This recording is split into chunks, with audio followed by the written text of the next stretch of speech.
Welcome to the Back to Basics podcast, a space where we share refreshing and honest conversations on all things pregnancy, birth, and parenting. I'm your host, Nicole, and I'm a mom, holistic childbirth educator and coach, and founder of Ruby Mamas. Today we have Loise Mwakuwona. Loise is an astrologer and shares how she ended up on this path. She talks about the crossovers between astrology and different African spiritual practices. We talk about how plants and herbs can help us and the role her mother plays in her learning.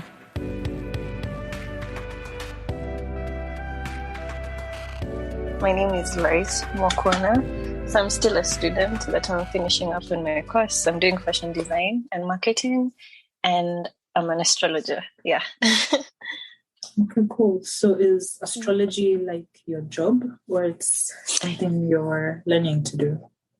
Actually, I ventured into astrology not really as a job. Like, that was not my first. That wasn't like my main objective when I got into it, because I got into it in 2018 just to be curious about it, and it was only until like the end of in the middle of 2020, that I decided to like monetize off it. So it's more of a, can I say, a passion? Yeah, it's not really something I regard as a job. Okay, so maybe you can tell us about the services you offer. Okay, yeah. Okay, so before I used to offer birth chart readings, but these days I don't, because it takes a lot of energy, and I don't think that's my path. But I do offer horary, and horary is a divination tool. It's just like the astrology version of tarot readings, where you ask a question, or like you bring an issue, you bring a dilemma, and then you see what the universe sees, literally. And then I also offer love. Okay, there are love queries, which is a combination of just horary about love and transits about your Venus, because Venus is the planet of love. So that's also an area I look at. And then there is birth chart rectifications. Yeah, that's what I do. So when you don't know your birth chart time, okay, that's when I step in. I help narrate down and see what chart would suit you the most, or really to find your proper birth chart. And yeah, I do transits. And transits is all about the comparison of, because the planets are in constant movement, it's the comparison of what's happening versus what's in your birth chart. Because your birth chart is just like literally a screenshot of the sky the time you're born. So the planets will continue to move, and with each movement, it will bring an effect. So when you combine your birth chart and your transits, you're able to see, okay, what's happening, or what's happened, or what you should prepare for. So yeah, that's all. Okay, cool. Okay, I didn't know that. So are you self-taught, or how did you get Yes, yeah. And I really want to talk about that. Yeah, I'm self-taught, and I feel as if self-taught astrologers don't get the recognition they deserve, because I can't say there's not really an astrology school as per se. It's astrologers who like open the courses. It's like this masterclass thing. There's not an actual, like, there's no actual curriculum of astrology. It's just, different astrologers, they'll teach it in their own way. And some of those courses are quite expensive, especially if you're getting into it. And also they're from white people. Now, it's not bad that it's from white people. That's from a whole different perspective. And I feel as if, especially spiritually, the things that, the natives, like, okay, let's say like Native Americans, this stuff like Indians, these cultures that are really ingrained in them. But you'll find that the astrology that's been taught has been really whitewashed. Like, it's basically just so American. So most of those courses are very expensive. So it's not like I didn't have that type of money. So yeah, I'm self-taught, and I feel as if it's very classist to some extent, because some people usually there's a side of white astrologers mainly who always like, deal with an astrologer with certification and everything. And you can get where they're coming from, but to an extent, not everyone is able to go through such courses. And yeah, so that's something I really wanted to bring up. It's just, okay, but let's say like, okay, astrologers, let's say in the UK. In the UK is when I know there have been systems, cannot say systems, but there have been courses for the longest time. That time I've known they've been there. And yeah, that one, it's okay. Yeah, there are some courses that have been provided, but it's not like there's an exact curriculum. Like, it's not like with the sciences or everything that there's a particular way to go about it. It's just somebody who's opened shop and is like, okay, I'll teach. So like in the UK, I know there've been classes for a while, and also recently, because, astrology has become kidogo mainstream, more people have started opening classes. So yeah, but by then, it wasn't as, I can't say that it was as mainstream as it was now, especially when it comes to the Kenyan side. So where did you learn, I guess? Because, I don't know, if you could go online and look up astrology, it's very... whitewashed. Unrelatable. Yeah. I think, also, I do get where that's coming from because, okay, when I first started learning astrology, there's some sites. Actually, there's a site called, it was Astro Codex, but I think it's not there anymore. So they actually had really good articles and really teaching you and everything. And I was able to search for 1 or 2 PDFs here and there. And then on YouTube, there's this white lady. Her channel is called Astrology 101. So there's this white old lady. Videos have been there for the longest time. So she really teaches well. Like for the basics, she really gives a good foundation. So I also went through her videos. And then there's a site called Gen Lib. I don't know, but anyway, just provides free books. So once I discovered that site, I was like, okay, now I shall utilize this site. So from there, I was really able to get now more astrology content, to read on. And so also constant practicing. And also I had friends really involved in astro, or really, interested in astrology. So it's like a group of friends learning. It's not like, it wasn't really a solo process, no? Because, the friends here and there were helping, and it was like a continuous growth of me, plus the friends were learning. So yeah, that was how I got to learn of it. Okay, cool. What's the spiritual side of astrology? Because when you think about astrology, it's just stars, or like if you're less educated, it's those, what do they call it? Horoscopes in the newspaper. Yeah. Okay. So the spiritual side of astrology, this is why I'm saying it's so sad that it's been really whitewashed, that most people just tend to think of it as, so you're going to stumble on money and everything. I feel as if the real essence has been taken away from it. And that's why most people tend to really look down on it. So the spiritual side of astrology is, I'd term astrology as the way the universe communicates to us through the stars and the planets. So if you do believe, it also depends on how you regard spirituality yourself. So I do believe there's God. There has to be that higher power. And if the same thing I always say, above, so as below. So if there has to be a connection, we weren't just put here and we're just like, okay, you guys are just here, and there's no outward connection with the stars and everything. And also in people going to the moon, you can say there's that facility, as in we're not separate. You can see that there is a connection between the both of us. And when you see that we are all intertwined and there has to be the maker behind it, you see that there is a very spiritual aspect to astrology. Because as much as it's the planets talking to you, it's just not the planets. It's God through the planets talking to you. Or it's the universe through the planets, or it's the source, however you want to regard it. There's that source which is using this way to talk to you. Yeah. Let's get into African spirituality and astrology, because until recently, I've never heard of any African astrologers or astrology history. Yeah. It's very interesting because in West Africa, there is this, but I'm not sure of the tribe, which is, I should have really gotten to know the tribe. So there's a tribe that actually did do astrology. So the thing is, astrology is basically the stars, literally the heavens talking to you. So that's basically astrology. Let's remove all the horoscopes aside. It's just being able to decipher what the heavens are telling you. So we can say that tribe knew how to, they knew how to decipher. They know that, okay, this is a time for a change, this is a time for maybe a new leader is coming. and everything of the sort. So we could see that these guys actually did have materials on it, and they're actually stored in the Library of Alexandria in Egypt, because most of the written materials in Africa just happened to be taken there. And then we know with the Romans coming, we know that they burnt down the library. So all of that, all of it went. So also we can also see, if not only from the West African side, we can also see that Egypt, we could also see that they also did astrology. And we can also see that the same way that we have Kina Capricorn, like all the star signs, we can see that they had gods ruling over it. Like we could see Sekhmet, the goddess used to rule over Leo. So we see that they did intertwine the gods and goddesses in astrology. So with all of that, but now all the content went, like it was all burnt down.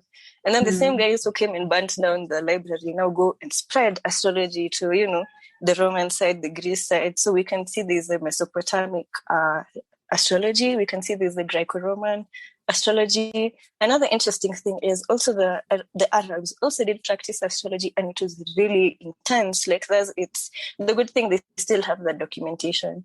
So that is really intense, and you can see like from Kitambo that you'd see that they'd know if this leader is elected, they would cast a chart and they'd know like, okay, we'd say this is a good leader. We know this is going to be his term or her term. We know that, okay, maybe war will, maybe he won't be responsible with us when it comes to war. So we know that, okay, we might perish because of war. So we could say that with any new term, or with any new leader, or with any new change politically, they had to cast a chart to see, okay, what's the right move? What should we do? How do you go on from this? And you can see that each different side, also the Chinese, that's why I'm saying the natives, okay, really the natives, just leave the Americans. We can see that they also had the astrology. Yeah, we could also see this Chinese astrology, and now the Indians also, they have now the Hindu astrology, which is really intertwined with Hinduism. So we can see that astrology was very, I feel as if the same way people say life started in Africa, like man was first in Africa, astrology was first in Africa. And also we could see that they also used to practice like the basis of African astrology. They used to use geomancy. Now there's this movie, is it The Gods of Astrology Coming to Africa? I don't know, but there's one, it's a very interesting movie for Kitambo. This one, was it very South African? And they used to talk in, anyway, there's this part where they shake bones and they throw it on the ground and they try to decipher what's happening. So the gods must be crazy. That was like the earliest forms. Yes, yeah. I'm sorry, yes, it was The Gods Must Be Crazy. And I remember watching it and I was just like, okay, what are these guys doing? Okay, by then I was young, so I'm just like, this looks a bit interesting. I was just like, oh, maybe they're just shaking bones and, throwing it on the floor. But that was an earliest form of geomancy, which is they would find a pattern, or they'd find a way with those bones to decipher what it is. And the thing is, they heavily relate it with the message that the heavens are giving them. And as we said, astrology is basically just getting to understand what the heavens were telling you. So from then on, we could see how they built on it and everything. And now it became a proper astrology, let's say. Yeah, proper. Can I say it became its own? Like from that was the basis, and then it developed into something bigger. And then also we have the astrology zodiac signs. Yeah, but I don't know them often, sadly. But there is the elders, like it's a whole different system of zodiac signs based in now the West Africa, now based from that tribe in Benin. Yeah. So you can see that it's very African. It's just that it was heavily plagiarized. And then another thing is the whites took it away from us and then come back and tell us, oh, that's so demonic, don't do it anymore. Like, why are you doing that? No, that's not the way. Oh yeah, let's believe in this guy that we're telling you. Let's believe in this whites that we're telling you about. Like totally shunning people away from what they had initially to try to replace them and demonize what they were very proud of and also very good at. Yeah. What about in East Africa? Is there any history in astrology for East Africa? That's so interesting. That's such a good question. Sadly, I was really talking about how I feel as if East Africa, it doesn't make sense because when you go to like Southern Africa, they all have this Sangoma, tradition. You go to West Africa, they have the Orishas. You go to Northern Africa, they're heavily Islam, they're very Islam. Okay, they're heavily influenced by the Arabs and Islam. So also them, they have their own culture and their own, traditional ways. But when you come to East Africa, you're like, okay, so what happened here? Because they're just like, Yeah, because we just like, it's not like we weren't doing things before, but what happened that we don't have a certain system set up like the rest of the parts do. So I've always been looking for like astrology when it comes to East Africa, and I've not been able, maybe there is, but I've not been able to find any content or any material on it. Have you found like any alternatives to like spirituality before colonization, basically? Like anything to do, just anything in the lines of traditional spirituality in East Africa. Yeah, like spiritual practices. Okay, there is. And okay, I mainly focused in Kenya because I don't know much about Kenya, Uganda and everything. I was basically starting the study from home. And when you look at the Maasai and the Kalenjin and even the Kamba and also the Kikuyu, you'll find that there was a lot of traditional, there's a lot of religion, traditional, African traditional religion. Yeah. And like, there's a very interesting story about the Kikuyu because they say that from the 9 daughters of Mumbi, there was another one. They're saying there was a 10th, like it was in 29. They're saying there was a 10th. And they're saying, like, just like in the Bible, how there was a specific part of the tribe, like how there's a specific tribe, the Levites, who used to do all the spiritual, work and everything. The same way that the Kikuyu had a special tribe, a special clan, for them to do all that work. And it was the Nyambura clan. Now, the Nyamburas were, as soon as the missionaries came, obviously they came and they demonized them. They said, you guys are doing witchcraft and everything. So in the end, most people in that clan were killed. So it's either you had to, you were killed or you hid yourself. So just like that, a whole lineage of African practitioners just went like that. Obviously, there are the people who remained, but you see, there's that, you're being told that's demonized, everyone is hunting against you. So you're not really going to practice it anymore. And just like that, it was wiped out. So when you look at the whites, they really did a number on us. The Akamba, you can still see that also, like, I remember in SST, still in primary, we learn about the Oloibon and the Lanana. And the thing is, you'll find that they are still there today. Like, I remember some friend of mine, because she's really good in African traditional spirituality, especially because she's Kali. So she really dives into, her Kalenjin roots. And so she was telling me how her mom was telling her how the Oloibon is still there. And they still do have those spiritual powers that they always had, that called the Foreseers, the prophets. And she says, till this day, they're still able to prophesy. So you look at it and you're like, these people are still here. They can still prophesy. Also, when you look at Kinameka Tilili, these guys told us about, the iron snake and guys coming with shooting sticks. So you see that African traditional spirituality was very there and it was enough. Like it did tell us. But you wonder what happened. Like we all, I do understand that, people were killed and everything and how the missionaries, decided to really spread the work. But then you wonder why did we, like, why can't we revert back to our traditional systems? Like, we did see that they worked and we did see that it was true. They were able to connect. So even after seeing this and even after learning about it in our syllabus, why do we still hang on to another sort of religion that wasn't basically made for us? So it's very interesting. Yeah. And you'll see like, something interesting is because, when you learn about African traditional spirituality, you'll also see how it was taken out to like the West Indies and everything. So it's now became hoodoo and voodoo. And you see that the root work, because they do incorporate a lot of spell work and, they use a lot of herbs and everything. And you see it's very African. Like you see, like these are things that we know, and these are things that have been passed down or we are aware of, but yet we still tend to, turn to very whitewashed situations. And you wonder, it's just a very interesting thing because, like, I remember there's this time I just got scratched. So I remember my mom told me, Ebu, take that blackjack. There's a blackjack plant next to me. So she was just like, okay, Ebu, chew the leaves. So I'm just like, okay, well, this is a bit interesting, but let me do it. So when I was checking the leaves, I expected the bleeding to stop. So she just looks at me and she laughs. And then she's like, no, it's not supposed to be completely chewed. You're just supposed to chew it a bit into a paste and apply it on your cut area. And did you know that totally kaushes the wound? Like you won't bleed. Like it acts like salt. Like you won't bleed. It totally kaushes the wound. It's like it has antiseptic properties. So when you look at such situations, it's just like, oh, wow, like, it's not like we didn't have things or we don't have materials. Like we literally have things around us, but we need to revert back to them. We need to go back in touch with our environment. We need to realize that these are things that are not given to us just to, wow, oh, it looks so green. Oh, wow, the universe. These are things that are given to us so as to help us. Even when you look at cinnamon or ginger, it's not only about tea and cakes. You can see that they have so much spiritual essence in it. You can see salt.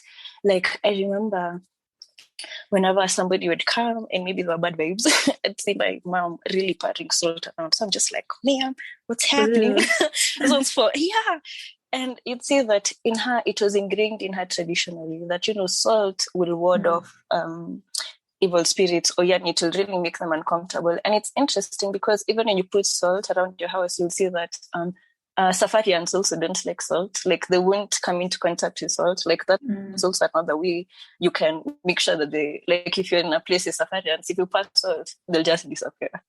So you can see that it's very interesting. Like small things, they really go a long way. Yeah. Your mom should write a book. I'll tell her.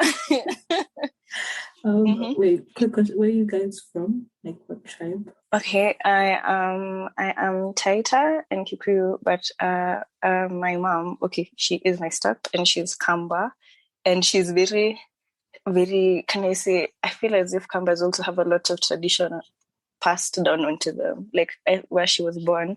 Funny enough, she was born in a very Christian environment, but they did not turn away from also the help of the earth. Like they incorporated both sides. So yeah, because I feel like our grandparents or parents, it's like they were Christian, but then they still had tradition. Yes. Yeah. My mom would, like, whenever you have a cold or like I had eczema, so instead of buying like medicine, she'd mix for me ginger, honey, and I think garlic. And eczema would be gone in like 2 days. And then the other one, the steroids. Yeah, then the steroids.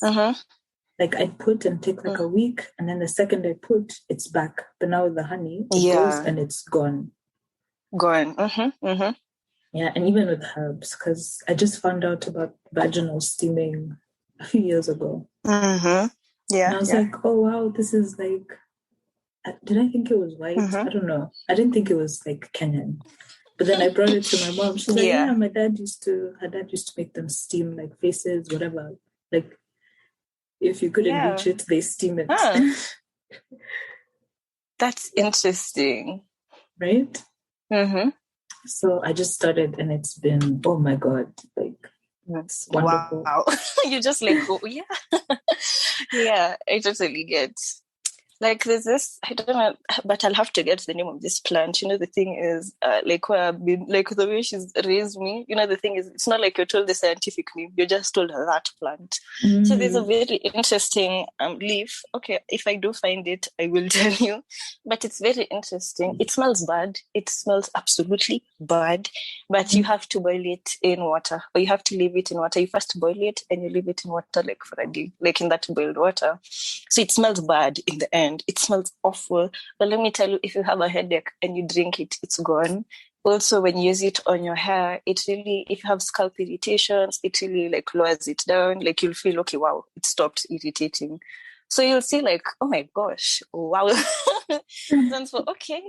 Yani, you wonder, okay, who came up with this? Like, who decided to boil these leaves and was like, wow, headache gone. Like, would you know, like that specific one? Just like, it's really interesting.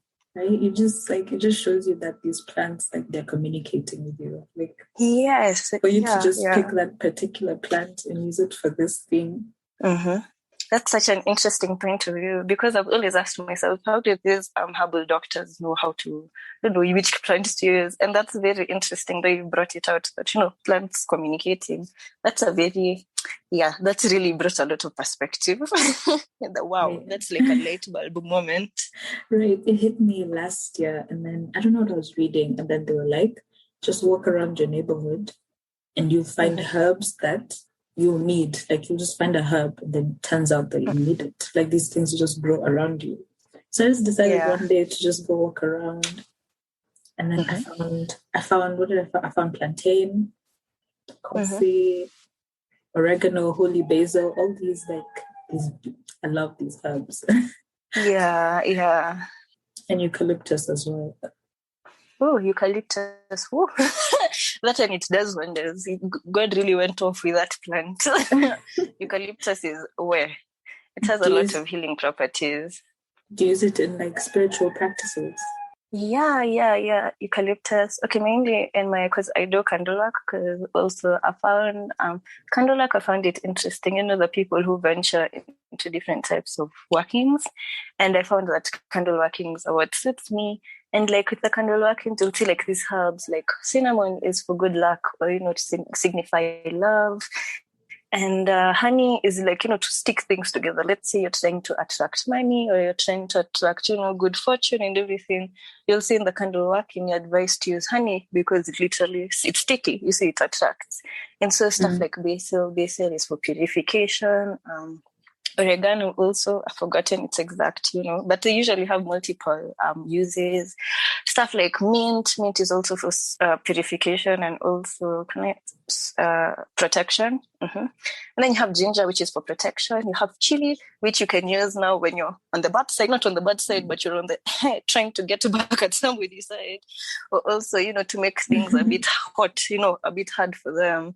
And also chili if you want to speed up results. But okay, you know, I usually do not advocate actually for that, because I'm like, things happen at the due time. Trying to hurry up a working, you don't know what you're messing with outside. But for those who would like to hasten the workings, like, oh, maybe you need a job now, you know, people would advise you to use chili, because, you know, it brings that oomph, like it really brings that spice. And it was just very interesting, because I remember there's a time that I got very interested in Voodoo, but I realized I can't practice it because I'm not yes, I'm African, but it's more for Afro-Caribbeans. It's for a specific type, and it's also gate kept. And I felt as if it's just good enough to respect it and just venture on my own. Like, yani, coming back to my basics, there's no use of trying to jump elsewhere, yet I still have a lot to discover here. So back when but I still do, not that I practice it, but I like topics on it. Okay, I'll read on it, but I respect the gatekeeping part. So there's this lady, she was a very good Voodoo practitioner, and you'll see like in Louisiana, like New Orleans, you'll see that there, like the southern part really of USA, you'll see it's heavily practiced there because of the slaves. You know, these are slaves who came from East Africa and everything, and they're just put in the South to be workers. So you'll see that they were forced. Voodoo holds a lot of Christianity, but you see it still has a lot of spiritual aspects, because they were still looking for a way to practice the spirituality, but the whites were refusing. You know, these ones are like, that's very demonic. So they had to incorporate Christian aspects into it to use it. So there's this lady, I've forgotten her name, but she was a very good Voodoo practitioner. Like, people used to come with her when they have issues and everything. So there's this time she was waiting. Somebody came with an appeal that I have a court case and I think I'm going to lose. And the guy was wrongfully convicted. Like, it's his own fault. He actually hasn't done anything, but the odds were totally against him. So what this lady did is she took chili. I don't know, she took like 5 or 4 like red hot chilies and chewed them, and she went and prayed. So they said that she cried. You know, she did not take water. She was just chewing it while crying and praying.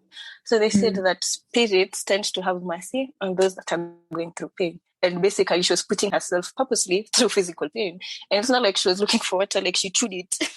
Yet she really endured that pain. And we see that in the end, the guy was actually acquitted of the court case. They say that the spirit has mercy on those who are undergoing suffering. So by her putting herself through that state of suffering, just by eating chilies, she appealed to the spirits, and they actually were like, okay, we'll help you in this situation. You know, this one's for, okay, basto tosilia. This one's for, it's okay, we're here. And you see, like, wow, it was just basically from chili. Like, you can see there's a lot of aspects just from a small thing. Like, who would have known? Like, wow. Like, you know, somebody would have thought, she had to go to the mountain and, you know, jump 4 times. Like, we don't do what? Yeah, and it was just Chile that really was really the catalyst. So you just look at things and you're just like, wow, this is really interesting. Like, wow. And I really like how the voodoo practitioners have really kept the religion and hold high esteem of it, because you'll see they have so much history, they have so much content, they also have so much documentation about it, and they're very proud of it. Like, it's a very good thing.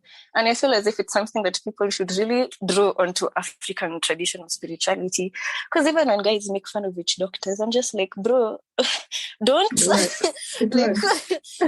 works. Exactly. You're just like, it's not like they're just dressing up funny or mixing things for fun. It works. Like, you guys are trying to, the thing is, I feel as if things have been ridiculed or demonized so much that people do not see the power it holds. And when people think of witch doctors, people think of, oh, this is somebody who's just out there to curse and to bring shiddas and to bring this and that. And you can see that these are just basically herbal practitioners. They've just been given that name to really demonize them. But you'll call them herbal doctors. Basically, that's what the proper term is.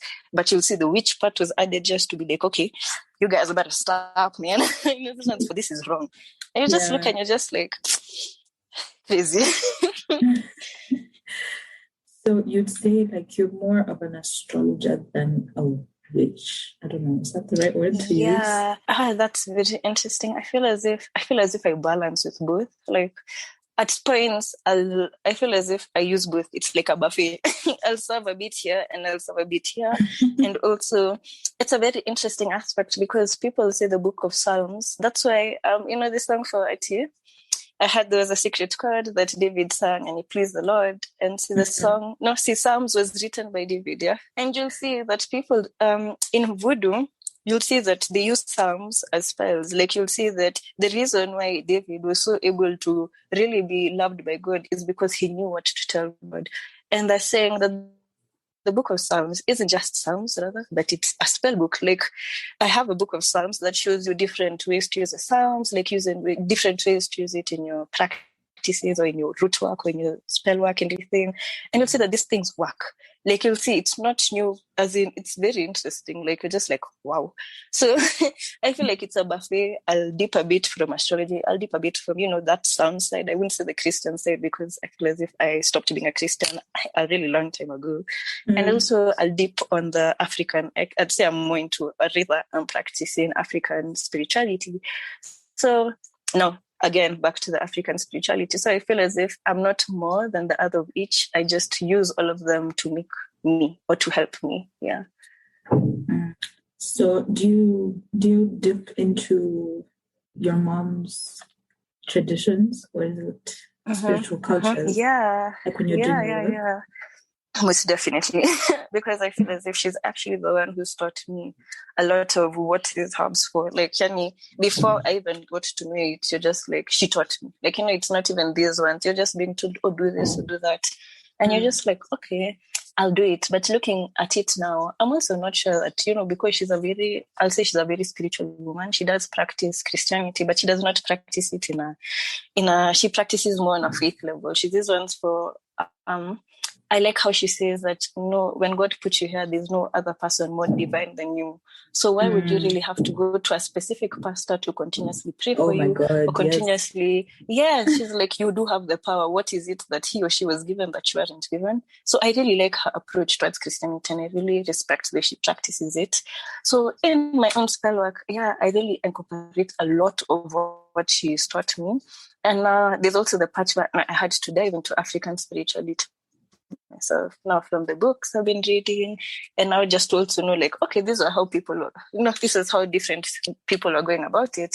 Like, I was happy recently I was able to find a thesis somebody did like in the 80s or 90s about Akamba spirituality. Like, I think they're doing it for their PhD. I think so. So I'm not even sure if the person's alive anymore because that's in it. The content is there. You're just like, wow, like somebody really went out. Like, I feel as if there's so many, even just through PhD thesis and all of that, you'll see that there is content, and that's what I'm continuously trying to do. I can't say that I've reached a point I'm satisfied that, wow, I'm at a place I want to be when it comes to African spirituality. I feel as if I know what direction I want to take, and I'm using the tools that I have, and also now the ones that I'm picking up to get into a deeper place of spirituality. Yeah. Are you gonna find yourself a mentor or? Yeah, I feel as if that's really, it's necessary, because even when you look at the Sangoma part, so even if you look at the Orishas, you see that there has to be a mentor, there has to be that elder figure guiding you through it. Yeah. So I'm also looking, I'm also looking for, a mentor, because I feel as if those people are there, I just have to find somebody to talk to nicely, and everything. Right. But I feel as if, yes, I'm actively looking for, a really good guider. Yeah, a guardian, really. Yes. I hope you find one. Okay. So do you have any tips for someone who's trying to be more spiritual, but, it can be intimidating to know where to start, like what's right to you? Yeah.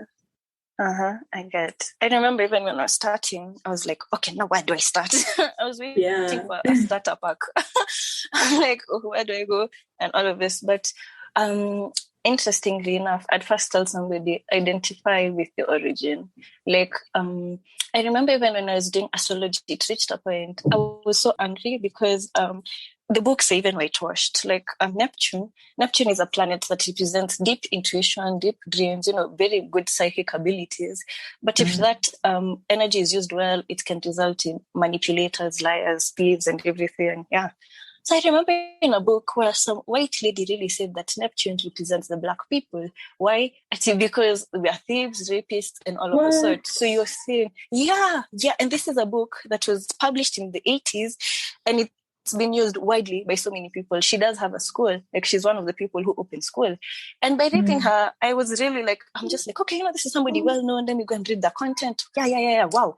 I reach a point, I'm just like, I do not resonate with this. How are you going to call my kind? How are we going to represent? How are we going to be represented by such a bad planet? And she does include how it rules over rapists and whatever. And you're just like, this is a very skewed perception. Like, this is a very biased perception. And then that's when I realized that, no, I have to circle back. Like, I have to find what astrology means to me. Yeah. And I find it's the same now for African spirituality. If you look at other people and how they want to go, you'd find it won't resonate. You'd find that, okay, you'll have some issues there, or you'll just be like, oh, maybe it's not for me. And maybe you'll just find that it's just, it could not be for you, or you'll just find you've taken it in the wrong approach. So what I'd advise first is, one, it's a divine right to be helped and reconnect to the universe. There's no need to be scared. I like how people say we're spiritual beings just put in a physical body. Exactly the same thing that my mom was saying, that there's no reason that somebody, like, no one was meant to be more divine than you. There's nobody who's made in a different way from you. Everyone has the same capabilities of tapping into the spiritual, self. So first things first, recognize that you're a spiritual being whose divine right is to be heard by the universe and even to be helped by the universe. Don't go there with Maringo. This one's for, it's a must. No, recognize that I'm here, you're humble, and this one's for, I do need a way forward. I do need a path forward. From that on, go reconnecting with your origin, reconnect with where you're from, reconnect with the things around you also. It would not make sense trying to reconnect with, I do like crystals, but again, people are saying how it's been very whitewashed, one, and how it's really leading a lot to depletion of some environments, like, because now it's a constant, like right now the phase is, get crystals and everything. And there is a spiritual aspect to crystals, and people can use crystals well. But you'll see on TikTok the people who just have crystals for, the white girl aesthetic, or, this one's for, I'm spiritual, new age spirituality and everything. Another thing is, I remember before I thought that, okay, I have to have crystals on my spiritual path. Like, if I don't have them, I can't, I'm not on the right way. And you'll see that some people are inclined to crystals. If you're inclined to that path, it's okay. But if you're not, it's also okay. Like, there's no specific tool you need. The only tool you need is the spirit. And to reconnect, to humble yourself, and to reconnect with, the source, the universe, God, however you want to term it, and be like, I'm here, I need help. Like, this one's for, I'd like to be shown on a path. This one's for, I need materials coming my way. And as simple as that, that's how I started my journey. Like, that's how, things like this come up and you're like, wow, this is so interesting. Let me read about it. And then later on, when you look at back, hindsight is always 2020. You're like, okay, so that was actually to help me in this next stage. So I'd say, like, people shouldn't be you shouldn't be on a rush. There's no right way. That's I'd say there's no right way to go about it. There's no specific way, but there is a respectful way. You just can't enter African spirituality. This isn't for I'm here and everything, like make it work, like this one's for do something. You have to first humble yourself. Nothing will help you if you don't respect it. The same thing of by the time somebody is helping you, yes, they can help you, but a person would help you best once they know that this is somebody who respects what I'm doing for them. This is somebody who's understanding in what capacity I'm helping them in. So it's just basically the only thing you need is the spirit, and just to humble and be like, I'm here and I need a way forward.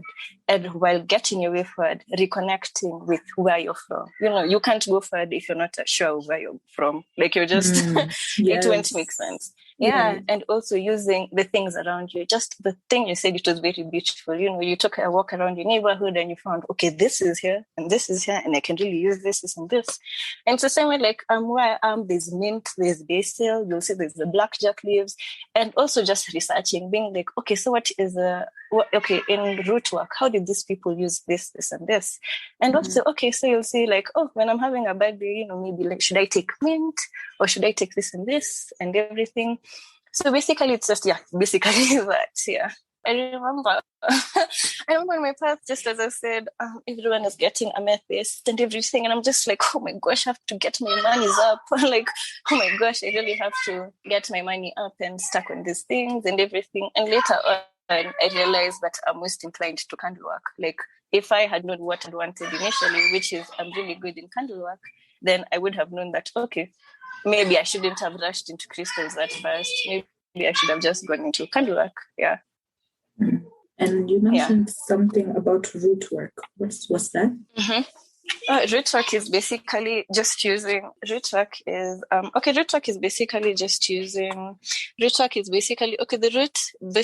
root is, see, remember the root is what nyonyas everything to the plant, yeah? So root work basically is using everything from the source, like using basics and can I say transmuting them into a better thing. Your basics could even be, herbs or everything, or even root work could be basically even your feelings, realizing, okay, this is a feeling I have. How can I change it, or how can I transmute it into a better or a more helpful emotion to me? Basically, root work is taking anything from the source and transmuting it into a beautiful thing, or a thing that you can use it in a more beneficial way. Yeah. Okay. And then could you help me understand what shadow work is, or what? Oh, okay. Like? Oh, shadow work. Shadow work. I find it as if shadow work, that's a really good question. So I remember when I started my journey, also I'd look for certain definitions of shadow work. But by the time I got into it, I was like, okay, this is what it is. Shadow work is basically, shadow work is basically the parts of yourself that you're not really proud of. It could be, you could not be proud of yourself due to many things. It could be shame, it could be guilt, it could be sadness, it could be certain things. So it's I feel as if it's also looking at certain traumas and seeing how did they affect you, and also going back and being there for yourself. Like, let's say shadow work is like, okay, let's say if somebody had, I remember, but this could be a very sensitive example, but yeah, let me just go on with it because it's also good to create awareness. So I remember that this time I was raped, but okay, the situation, it was from somebody I was with at the time. And you can see that at that time, people, there's a very skewed perception, or people would say that's a gray area and everything sort, but if it's not consented, it's rape. So I remember at that time, you're full of shame, you're full of guilt. You're just like, okay, this one's, you don't want to talk about it. You're just like, okay, how am I going to bring it up? How am I going to go about this? And you don't really process it. You just submerge it. You're just like, okay, that has passed, and yeah. But then looking back at it, you'll see that it will develop some certain feelings. You'll see that it will develop a certain, like, from that part, I'd see that there's a lot of guilt attached to it. Not guilt, really. I felt guilty because I was just like, why couldn't I stand up for myself at that time? Why couldn't I just tell him to stop? And maybe there's also that shame of, okay, now how am I going to go about this? Only this one, if I was not able to do anything for myself, then what am I going to do now? And it was basically just going back to that situation and taking charge of the situation, saying this happened. and these are the feelings that I felt. And you know what? I will not continuously feel these feelings because, first of all, it was not my fault. It was not me who took myself. Or it's not, no one ever takes themselves to be raped. There's nothing like that. So it's not like, I was just like, there's no need of holding on to such a side or such a dark part, yet it is not helpful to you. So for me, shadow work is going back to that dark part, making peace with it, and transmuting that energy into a better, using it for a better cause. Because from that energy, I decided to be very vocal when it comes to rape, especially when it comes to, I like the awareness that people have created about rape and everything, but people, I also feel as if not so many people talk about rape that happens even in marriage or between partners and everything. Because, I don't like it when people say, mambo ya wili, mambo ya watu wawili wameonana uchi achana nayo. I'm just like, nah, that's not the way forward. So I transmuted my energy, like I transmuted all that guilt and shame into, I was just like, no, I will not be shameful of what happened. I will not be guilty of what happened. Rather, I will go forward and tell people that consent is key. Even with your partner, consent is key. There's nothing of, because I've been with this person for 2 or 3 years that, it just happens. This one's for, I shouldn't ask if I'd want something. No, consent is key, no matter the situation, no matter the relationship, no matter the time. So, yes, exactly. I feel shadow work is just basically going back to parts of yourself that you may shy away from and properly addressing them or properly helping them.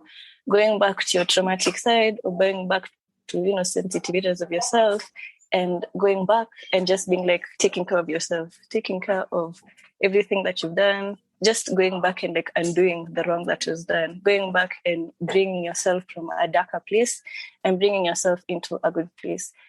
Also working on aspects that you don't really like about yourself. The people, okay, I remember before I had a tendency of getting really angry.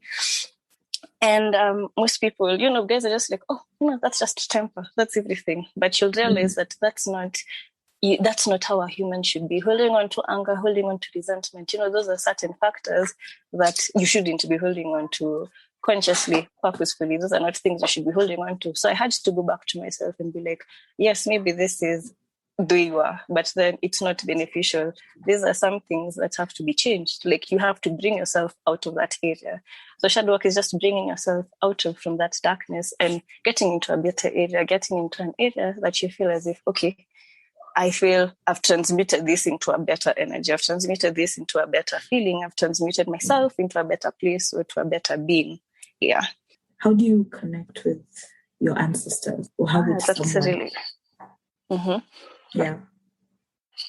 One, there's a lot of, I feel as if there's a lady called Himawara. She's on Twitter and she also has a website. And she has a really good article on how to make an ancestral altar, like how to go back, how to make an ancestral altar and work with them. She's Kenyan?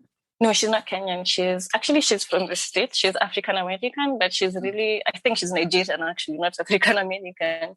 She's Nigerian, yeah. So she's really in the Orisha culture. But basically, the altar itself is for any traditional, like it does not really follow only the Orisha styles because, the specific ways of traditions that, an altar can be made, but just basically for an ancestral altar.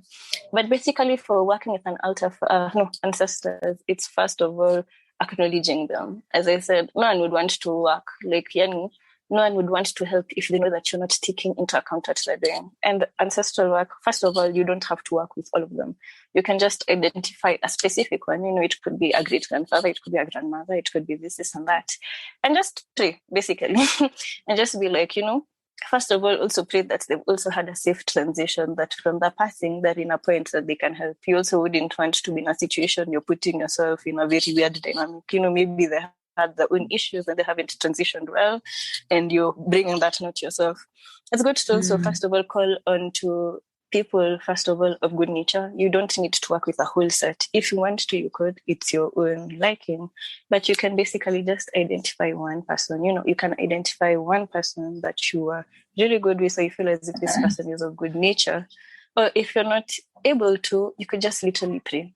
Just pray that, okay, I may not know exactly my ancestors, I may not know exactly how to go on from this, but then I need help. I'm calling on to a good ancestor. Remember, you also have to be very specific, because if you're not, things can happen wrong. You also have to be very specific with the universe. You call and you're like, you pray. you're just like, okay, I'm here. I do want to work with my ancestors, and I do respect, respect is key. I do respect, their position, and I do respect how they could help me on my journey. Basically, just saying I'd like to work with a good ancestor, one of good, good nature, and also one who is to benefit you. Not one who's just going to put you there in a specific place, no. Because remember, ancestors were just humans, were just people like us. So you'd also want to have a with somebody who's for the better of yourself, not somebody who may not be the best for you. So you can literally pray. And I always say, it's your divine right for the universe to answer. But remember, when you've asked properly, this one's for, even in the Bible, it says, ask and you shall receive. The same way, that they say, David prayed, and they're just like, why would the birds of the air are always catered for? So why would you lack when you ask for it? Like, if you ask for it properly, it shall be given unto you.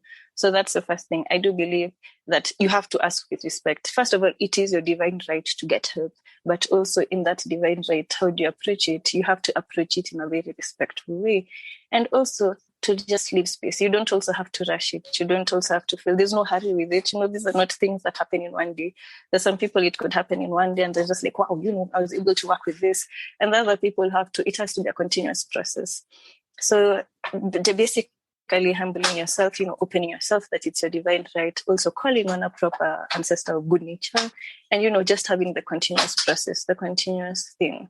And also, to show reverence. Now you could now do the whole, like the people pour libations or creating an ancestral altar. Now you can head in that direction after you've established that, okay, yes, I'm headed somewhere. There's no use of jumping into a pool head first and you don't know how to swim yet. First getting to know the basics around it and then now properly putting yourself on that path. Yeah. Okay, so... But I feel as if we are continuously working with them because how people are like, oh, my grandmother's prayers and everything. And you're just like, yeah, you see how that's ancestral veneration. You do hold in high regard. Yeah. So you see, it's not that difficult. It's not a step. You just have to you have to be comfortable. You first have to establish a rapport. Yeah. Establishing a rapport and building up on it. Yeah. Yeah, they're waiting. They're just waiting for you to ask. Exactly. Yeah, they're waiting for you to ask. Yeah. And also the thing is, you can't ask in a mean way. You have to be very respectful. Yeah. Okay, so now, let's say I come to you for a birth chart reading or rectification. How would I use that or implement that in now my life? Okay. So birth charts are very important. I'd say one, they're like your blueprint in your life. I think it's not like a death sentence so people would think like, oh, I'm only restricted to this and this. Birth chart will just show you the energies that are in your chart. It will show you in this field you have this energy, in that field you have this energy. How should I balance them out? So a birth chart just shows you indications of these are the energies that you have. Why, as the time you're born, these are the energies that you possess. These are your strong edges, these are your weak edges. So from having a basis of knowing, okay, these are the areas that I'm really good in, and these are the areas I really need to work on, you'll find that, okay, I have a basis on how to go in things with life. Like you can see in a birth chart, there is 12 houses, and the 12 houses each talk about something. It's the 12 houses, they say they mimic like from birth to death, because the first house is basically your house of self. Now that's when they say the house of birth. That's when you're coming into life. The second house is about your material possessions. The third house is about family. It's about how you understand and communicate, and also your immediate surrounding. The fourth house becomes family, and it goes so on and so forth. Now, from these areas, you can see the certain energies that are contained in these areas. You can see, okay, in the first house, maybe I have Mars, yeah? Mars is a planet, and it's a ball of energy. This is a lot of energy. It's a lot of self-ambition and this and this. Somebody with Mars in the first house can always find themselves being athletic because Mars is full of energy. Mars in the first house can also find somebody being angry. Mars in the first house could also be somebody who's been repeatedly injured. Like maybe they have a lot of scars. Now, from just knowing that, okay, I do have Mars in the first house, what can I do? If you realize that I am more inclined to getting angry or more inclined to having an athletic build, how can I use it to help me? If I know that I'm more, inclined in being angry, the good thing is with energies in astrology, you transform them into something better. Mars is mostly about Mars is, as I said, Mars is energy. This could be somebody angry and everything of the sort, but I could use it, or I could transform the energy into becoming a very self-ambitious person, a person full of responsibility, a person full of energy, a very athletic build. I can use it instead of being such an angry person. I can decide, what, let me go to the gym. Let me use this Mars energy also.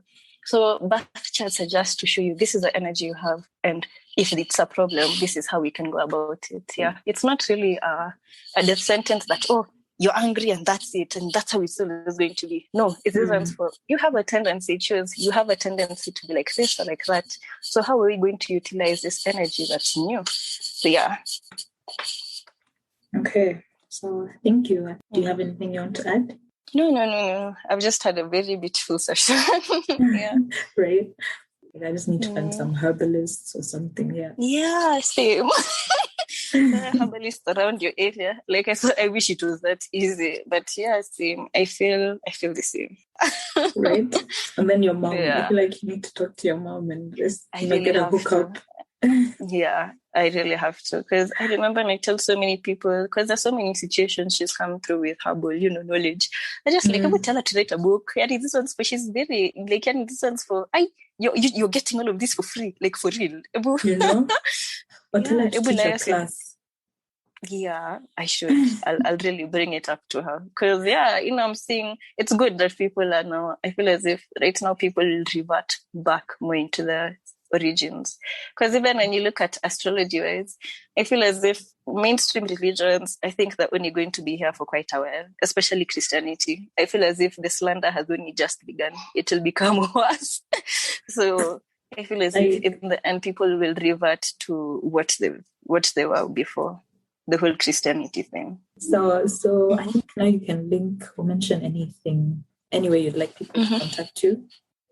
And I'll add it in the bio. Okay, thank you. So, I do have, interestingly enough, I go by Emuna when it goes to astrology, because, Emuna is faith, and I feel as if faith is something, it's faith in Hebrew, and I feel as if it's something that I've really encompassed on my whole journey, so it's like I renamed myself. But I use it more like as an alter ego, because one, I'm not a perfect person, and I feel as if some aspects when people come to you with, they're really looking for somebody who's not perfect, but they're really looking for somebody who they can really confide in. And also, the thing is, certain people, when it comes to working with this, you'll also see that it's very human. There are certain clients who may be friends with people who do not like you, or you'll see there's a lot of emotional basis. So I usually go by Emuna when it comes to clients, or when it comes to the whole astrology thing, because it creates a new personality, I'd say, because this is somebody, I feel as if that's somebody who can do no harm. Like, once I step into that state, I have to be somebody, who cares, regardless of where this person is coming from, or regardless of this and that. So yeah, anyway, that is just a short story.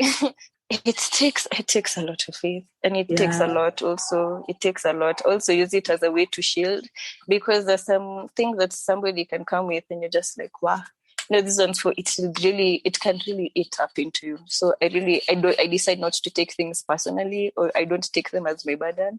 I throw it to the other side. So on Instagram, so the account is Astro Emuna, ASTROEMUNAH. And also on my Twitter, the same thing, it's Astro Emuna. Just the same thing, yeah. So that's where guys can reach me, and I'd be so happy to hear from them. Okay. Also, I just thought of another question. How do you cleanse yourself after a reading? Or before? That's very interesting. Before that, obviously, there has to be the whole praying aspect and everything. Like, also, as I said, there's a very spiritual aspect into it, because once you're receiving this, it's not like you're the middleman between the heavens and this person. So you have to, you also have to prepare yourself. And afterwards, I'd basically say bathing. You do the spiritual baths, let's say with salt, or let's say with, herbs and everything. So yeah, I'd say that's how I do it. And also prayer. Yeah, that's it's very important. Okay.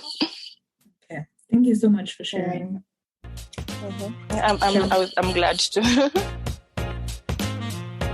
That's it for this week. If you'd like to share your story, you can email us at rubymamas14@gmail.com. To join the community, follow the podcast and leave a review or comment. Thanks for tuning in.